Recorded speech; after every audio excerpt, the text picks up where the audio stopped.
This channel does not promote any violent, harmful, or illegal activities. All content provided by this channel is meant for an educational purpose only. দুর্গাপুরের খবরের দিকে ধারাবাহিকভাবে আমরা নজর রাখছি। দুর্গাপুর গণধর্ষণ কাণ্ডে চাঞ্চল্যকর মোড়। এবার নির্যাতিতার সহপাঠী ডাক্তারি পড়ুয়াকে গ্রেপ্তার করেছে পুলিশ। মঙ্গলবার দুপুরে তাকে এবং আরেক অভিযুক্তকে নিয়ে গিয়ে ঘটনার পুনর্নির্মাণ করে পুলিশ। এরপর সন্ধ্যায় নির্যাতিতার সহপাঠীকে গ্রেপ্তার করা হয়। সূত্র বলছে নির্যাতিতা এবং অভিযুক্তদের পোশাক ইতিমধ্যেই ফরেনসিকে পরীক্ষার জন্য পাঠানো হয়েছে।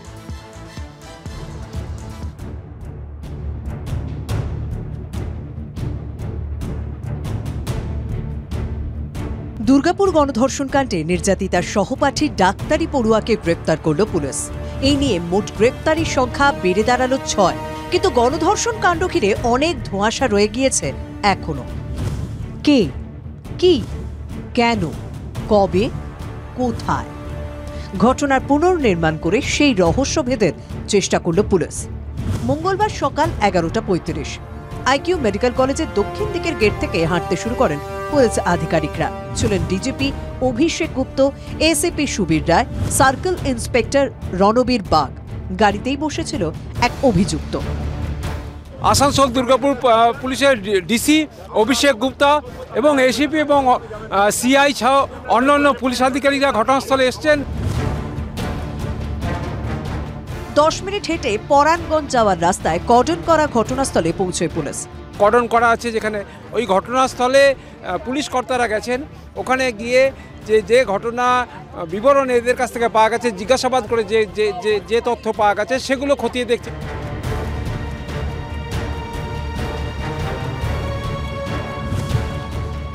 বারোটা 10 নাগাদ অভিযুক্তকে নিয়ে ঘটনাস্থলে ঢোকে পুলিশের কনভয়।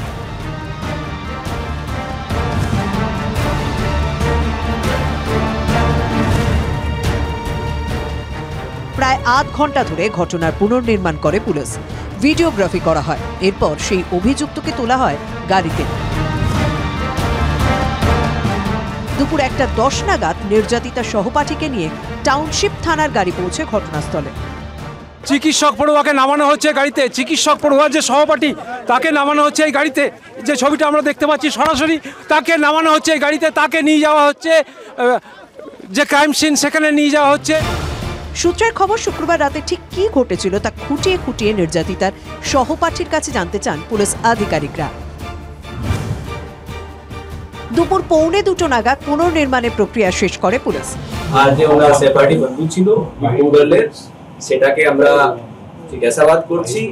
ওর আচরণও আমাদের সন্দেহের ঊর্ধ্বে নেই। আমি বারবার বলেছি ইনভেস্টিগেশন মধ্যে ফার্দার যা বেরোবে সেটা আপনাদের বাবার ইনভেস্টিগেশন সহপাঠীর বিরুদ্ধে আমি আবার আপনাকে বললাম, কেসে যেটা ফ্যাক্ট আছে সেটা আপনাকে জানিয়ে। এর মধ্যে বায়োলজিক্যাল পার্টস ওই বয়ফ্রেন্ডের বলে চালানো শুরু করেছে পুলিশ, যাতে ওই স্পেশাল কমিউনিটির যে 4 জন এক্সট্রা আছে তারা আলটিমেটলি পানিশমেন্ট না হয়, একজনের উপর দিয়ে যাবে। সন্ধ্যায় গ্রেপ্তার করা হয় নির্যাতিতার সহপাঠীকে। প্রথম থেকেই বিতর্কের কেন্দ্রবিন্দুতে ছিল নির্যাতিতার সহপাঠী ওয়াসিফ আলী। শুক্রবার রাতে তার ভূমিকা ঠিক কি ছিল তা নিয়ে প্রশ্ন তুলেছিল নির্যাতিতার পরিবার। অভিযোগপত্রের নাম ছিল তার। এদিন তাকে ঘটনাস্থলে নিয়ে গিয়ে পুনর্নির্মাণ করে পুলিশ। পরে সন্ধ্যায় তাকে গ্রেপ্তার করা হয়। দুর্গাপুর থেকে ক্যামেরায় নীলাদ্রি শেখর পালের সঙ্গে জয়ন্ত বিশ্বাস, TV9 বাংলা। দুর্গাপুরে গণধর্ষণ কাণ্ডে নির্যাতিতা সহপাঠী সহ 6 অভিযুক্তকে পুলিশ গ্রেপ্তার করেছে। সর্বশেষ আপডেট আপনাদেরকে দিয়ে দিয়েছি একটু আগেই। কিন্তু নির্যাতিতার বাবা চাইছেন সিবিআই তদন্ত হোক। ইতিমধ্যেই নির্যাতিতার সঙ্গে ফোনে কথা বলে সব রকম সহায়তার আশ্বাস দিয়েছেন ওড়িশার মুখ্যমন্ত্রী। বালেশ্বরের সাংসদ প্রতাপ সারেঙ্গি তিনিও হাসপাতালে গিয়ে দেখা করেছেন। সামগ্রিকভাবে বিষয়টাকে কেন্দ্র করে রাজনীতির ব্যাপক জলঘোলা হচ্ছে।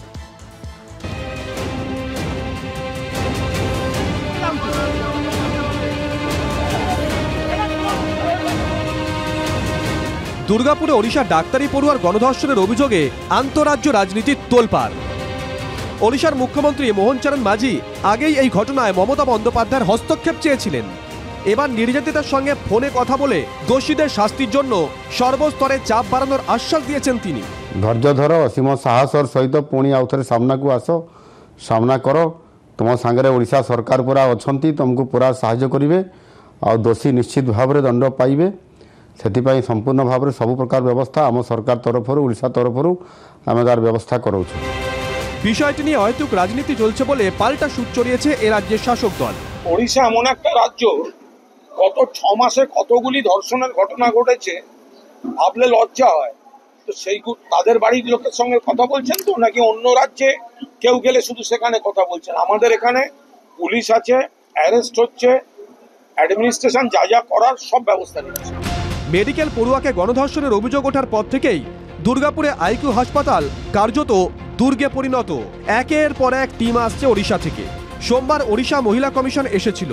এদিন বালেশ্বরে বিজেপি সাংসদ প্রতাপ সারেঙ্গীর নেতৃত্বে 35 জনের প্রতিনিধি দল পৌঁছয় হাসপাতালে, কিন্তু নিরাপত্তারক্ষীরা ঢুকতে দেননি। আর তা নিয়েই শুরু হয় তর্ক বিতর্ক। अंदर तो जाके रहूंगा, नहीं तो सारा बैरिकेड तोड़ के हम जाएंगे। एक सिटिंग एमपी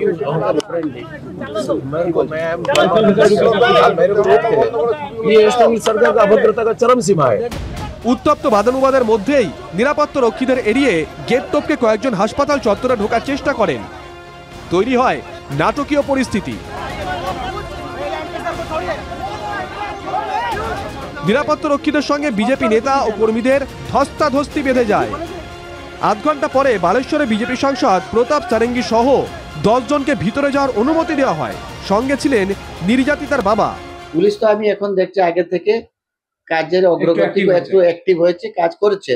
তবুও আমার একটু ডাউট আছে, তো সিবিআই তদন্ত করলে আরো ভালো। আমি ডিমান্ড করছি মাননীয় মুখ্যমন্ত্রী মমতা দিদিকে সিবিআই তদন্ত দিন, নিরপেক্ষভাবে ওকে শাস্তি দিন। पश्चिम बंग में एक स्वार्थ लुपी, सत्ता लोभी और कानून को तोड़ मरोड़ करने वाले एक अत्याचारी शासन है जो ममता बनर्जी के नेतृत्व में चल रहा है। इतना डिप्रेस हो गया, इतना कमजोर हो गया, बात नहीं कर सकती, होपलेस हो गई है। इसलिए उनको थोड़ा बाकी ट्रीटमेंट चाहिए।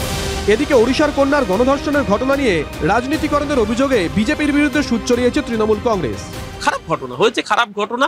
সাথে সাথে সবাই অ্যাকিউজ গ্রেপ্তার হয়েছে। মুখ্যমন্ত্রী কঠোর বার্তা দিয়েছেন, পুলিশ অ্যারেস্ট করেছে, আইন অনুযায়ী যা কাজ হওয়ার হবে। যারা নিজেদের রাজ্য সামলাতে পারে না তারা এসে বড় বড় বাতেলা দেবে, বাংলার মানুষ মেনে নেবে? এই জন্য এরা গোহারা হারে প্রতিদিন। দুর্গাপুর কাণ্ডের প্রতিবাদে জায়গায় জায়গায় পথে নেমেছে বিজেপি। দুর্গাপুর সিটি সেন্টার চত্বরে টানা ধর্নায় বসে আছেন তারা। এ নিয়ে আইনি জটিলতার জেরে উদ্যোক্তারা হাইকোর্টের দ্বারস্থ হয়েছিলেন।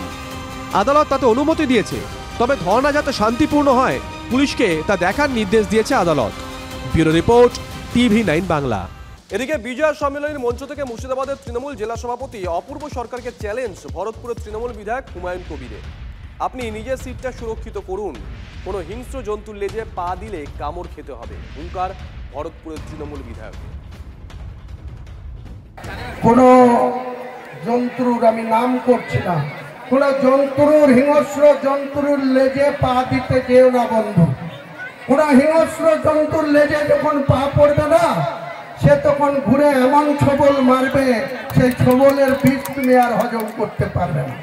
তাই এখানকার মাতব্বর, তার তো প্রমোশন হয়েছে, তিনি এখনো লোককে বলে বেড়াচ্ছে যে আমার বাবা আছে কাঁদিতে, এখনো আমি আবার ফেরত আসবো।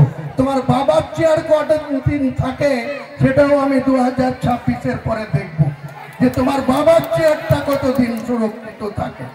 আমি হুমায়ুন কবির চ্যালেঞ্জ, এর আগে আবু তাহের খানকে এই পদ থেকে সরিয়েছি, চ্যালেঞ্জ করে সরিয়েছি।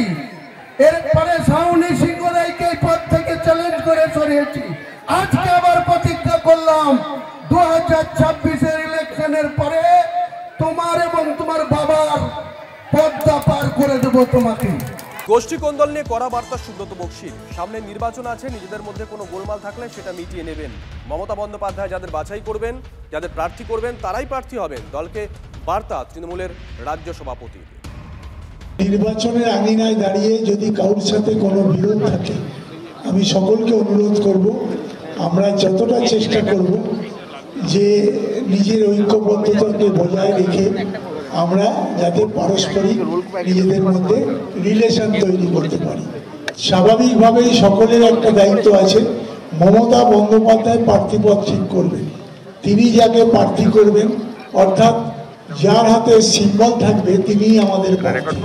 তো স্বাভাবিকভাবেই আমি আপনাদের অনুরোধ করব, আসুন ঐক্যবদ্ধ মেজারে সকলকে একসাথে কাঁধে কাঁধ মিলিয়ে লড়াই করে আমরা এই নির্বাচনে জয়যুক্ত হব। এবং আমাদের যতটা ধারণা যে মমতা বন্দ্যোপাধ্যায় প্রার্থী হতে চলেছেন, তো স্বাভাবিকভাবেই আমরা বলবো যে মমতা বন্দ্যোপাধ্যায়কে চতুর্থবারের জন্য আমাদের মানে বাংলার মসনদে বসাতে হবে এবং মমতা বন্দ্যোপাধ্যায়।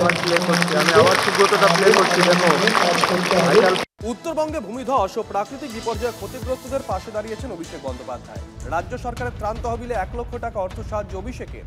সমাজ মাধ্যমে পোস্ট করে দুর্গতদের পাশে থাকার বার্তা দিয়েছেন ডায়মন্ড হারবারের সাংসদ।